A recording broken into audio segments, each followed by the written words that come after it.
So ayun mga kahamog, Happy New Year po sa ating lahat. Naluto na po yung mga handa namin. Ito, meron po tayong inihaw na bangos, tambakol, ano yan, garlic shrimp. Meron po tayong biko. Ayun, meron po tayong red ribbon na tinapay at saka cake na tinapay. Ayan. Meron tayo yan. Ang dabis dyan guys, ito. Yan. Siyempre hindi mawawala yung mga prutas namin. Andyan na po yan. Hindi rin mawawala yung sisig ng ginawa ng asawa ko.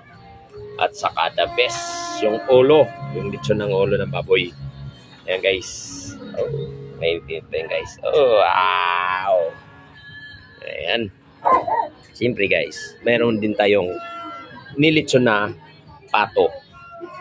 Kaya hindi ko masabi itong guys, hindi ko masabi itong pato kasi nag-iisa lang. Pawan lang yan, pawan. Ayan. Lechon na pato guys. Ayan. At ayan, hindi pa tapos guys. At nagluluto pa si Mrs. doon. Ayan, Happy New Year po sa ating lahat. Mga kahamog ko dyan. Support na lang po sa aking YouTube channel, Kahamog TV Vlog. Maraming salamat and Happy New Year sa inyo. Thank you guys.